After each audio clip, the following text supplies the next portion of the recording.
আসসালামু আলাইকুম। কেমন আছেন বন্ধুরা? আল্লাহর রহমতে আলহামদুলিল্লাহ আমি অনেক ভালো আছি। বন্ধুরা, আজ ভীষণ চমৎকার একটা শরবত তৈরি করে আপনাদের সাথে শেয়ার করব। এই গরমে কলিজা ঠান্ডা করা, প্রাণ জুড়ানো, মন ভোলানো একটা শরবত কাঁচা আম দিয়ে তৈরি করব। আশা করছি সকলের কাছে রেসিপিটা ভালো লাগবে। বন্ধুরা, রেসিপিটা যদি আপনাদের মনে একটু জায়গা করে নেয়, প্লিজ বন্ধুরা আপনারা আপনাদের টাইমলাইনে শেয়ার করে দিয়ে আপনাদের ফ্যামিলি ফ্রেন্ডসকে দেখার সুযোগ করে দেবেন। কাঁচা আম দিয়ে শরবত কম বেশি সকলেই তৈরি করে থাকেন। আমি যেভাবে এই কাঁচা আম দিয়ে খুব সহজ পদ্ধতিতে ঝটপট করে শরবতটা তৈরি করে নিই, সেই পদ্ধতিটাই আপনাদের সাথে শেয়ার করব।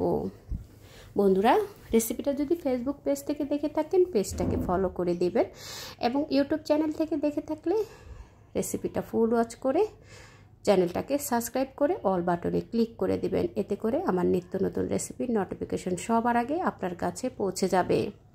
শরবত তৈরি করার জন্য আমি এখানে হাফ কেজি আম নিয়েছি। কাঁচা আম নেওয়ার চেষ্টা করবেন। কাঁচা আম দিয়ে এই শরবতটা তৈরি করলে খেতে ভীষণ ভালো লাগে, তৈরি করাও কিন্তু অনেকটাই সহজ। আমগুলোকে খোসাসহ ভালোভাবে ধুয়ে নিয়েছি। খোসাটা এখন ছাড়িয়ে নিয়ে এরপর আমি ছোট ছোট টুকরা করে কেটে নেব, আটিটা আলাদা করে নিয়ে। বন্ধুরা, আমার আমগুলো একটু হলুদ হয়ে গেছে, তো আপনারা চেষ্টা করবেন একেবারেই কাঁচা আম দিয়ে তৈরি করার জন্য। এই কালারটা দিয়ে করলেও কিন্তু খেতে ভীষণ ভালো লাগে, দেখতেও কিন্তু কালারটা অনেক সুন্দর হয়। আমগুলোকে আটি ছাড়িয়ে নিয়ে আমি এরকম ছোট ছোট টুকরা করে কিউব কিউব করে আমগুলোকে কেটে নিয়েছি। আমগুলোকে এখন আমি ব্লেন্ডারে দিয়ে একটু পেস্ট তৈরি করে নেব। বন্ধুরা, আপনারা চাইলে এই আমগুলোকে সেদ্ধ করে নিয়েও কিন্তু শরবতটা তৈরি করতে পারবেন। আজ আমি আর সেদ্ধ করব না, কাঁচা আম দিয়েই কাঁচা আমের শরবতটা তৈরি করব। এখন আমি একটা ব্লেন্ডার জারে দিয়ে দিলাম, দিয়ে সামান্য কিছুটা পানি দিয়ে ব্লেন্ড করে একটা পেস্টের মতো তৈরি করে নেব। একটু মিহি করে পেস্ট তৈরি করার চেষ্টা করবেন, এতে করে আমের শরবতটা অনেকটাই স্মুথ হবে, খেতে ভালো লাগবে।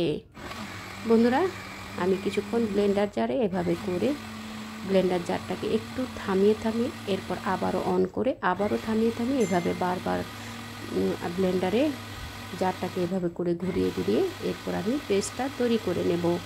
একবারে ব্লেন্ডার জার অন করে এই পেস্টটা তৈরি করবেন না, এতে করে ব্লেন্ডার খুব দ্রুত নষ্ট হয়ে যাবে এবং পেস্টটাও কিন্তু ভালো হবে না। তো এভাবে করে কিছুক্ষণ ব্লেন্ড করে আবার কিছুক্ষণ বন্ধ করে এভাবে কয়েকবার করে নিলেই কিন্তু সুন্দর একটা পেস্ট তৈরি হয়ে যাবে। তো আমার পেস্টটাও কিন্তু তৈরি হয়ে গেছে। এখন আমি একটা স্ট্রেনারে নিয়ে ছেঁকে এরপর আমি আমের জুসটাকে আলাদা করে নেব। বন্ধুরা, আপনারা চাইলে এভাবেও কিন্তু শরবতটা তৈরি করে নিতে পারেন, তবে এভাবে করে একটু চেলে নিয়েও কিন্তু যদি শরবতটা তৈরি করা হয়, এই শরবতটা খেতে অনেক বেশি সফট হবে এবং খেতে ভালো লাগবে। এই অতিরিক্ত অংশগুলো আমি ফেলে দেব।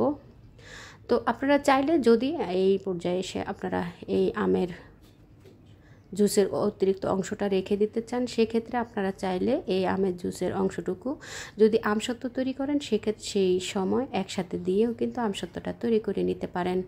তবে আমি যেহেতু অল্প করে তৈরি করে নিচ্ছি, তাই এটা আর আমি অন্য কোনো কাজে লাগাবো না, এটা আমি ফেলে দেব। শুধু পিওর জুসটাই আমি এখানে নিয়েছি। দেখুন বন্ধুরা, পিওর জুসের কালারটা কিন্তু অনেক সুন্দর এসেছে। যেহেতু আমার আমগুলো একটু কাঁচা পাকা ছিল, তাই কালারটা একটু এই ধরনের ইয়েলো টাইপের হয়ে গেছে। যেহেতু কাঁচা আমের শরবত তৈরি করব, তো আমি কাঁচা আমের শরবতটা তৈরি করার জন্য আমি সেই আমের জুসের সাথে আরও কিছুটা পানি মিক্স করে নিয়ে ভালোভাবে মিশিয়ে নেব।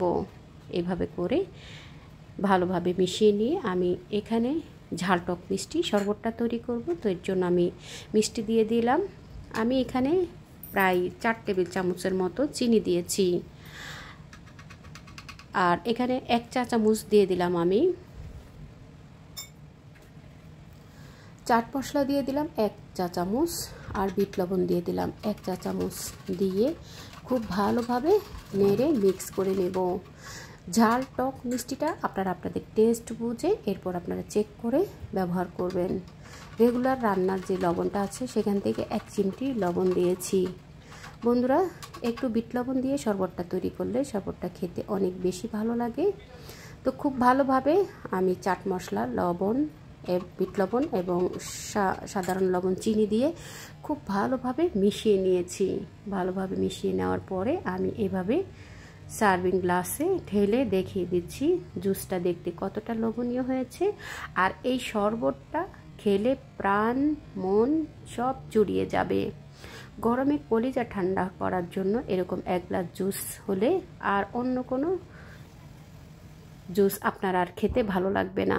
তো বন্ধুরা, কলিজাটা ঠান্ডা হওয়ার জন্য আমি কিছু বরফ কুচি দিয়ে দিলাম। তো এভাবে করে আপনারা চাইলে কাঁচা আম দিয়ে এই শরবতটা তৈরি করে নিতে পারেন যে কোনো সময় ঝটপট করে। আপনারা চাইলে এভাবে করে তৈরি করে বোতলে ভরে এরপর আপনারা ডিপ ফ্রিজে ফ্রোজেন করে রেখে দিতে পারেন। যখন প্রয়োজন বা যখন খেতে ইচ্ছে করবে তখন বের করে নিয়ে আপনারা এই শরবতটা সার্ভ করতে পারেন। বন্ধুরা, দেখতে ভালো লাগার জন্য, যেহেতু আমি কাঁচা আম দিয়ে এই শরবতটা তৈরি করেছি, দেখতে ভালো লাগার জন্য এবং কাঁচা আমের একটা কালার আসার জন্য আমি এখানে সামান্য কিছুটা ফুড কালার ব্যবহার করেছি। গ্রিন ফুড কালার 1 ফোঁটা দিয়ে খুব ভালোভাবে মিশিয়ে নিয়েছি। এখন দেখতে কিন্তু একেবারে পুরো কাঁচা আমের শরবতের মতোই দেখতে দেখা যাচ্ছে। আপনারা চাইলে আগের যে কালারটা ছিল সেটা, আমের যে কালারটা অরিজিনাল, সেটাও রাখতে পারেন, বা চাইলে দেখতে ভালো লাগার জন্য এরকম একটু ফুড কালার দিয়েও কিন্তু তৈরি করে নিতে পারেন। ভালো লেগে থাকলে একবার হলো তৈরি করবেন, কেমন হলো কমেন্টস করে জানাবেন। আপনাদের একটা লাইকস, একটা কমেন্টসের মাধ্যমে আমার এই রেসিপিটা পৌঁছে যাবে আরও অনেক বন্ধুদের কাছে। তারাও আপনাদের মতো করে আমাকে সাপোর্ট করতে পারবে। পরবর্তী রেসিপি দেখার আমন্ত্রণ রইল। আল্লাহ হাফেজ।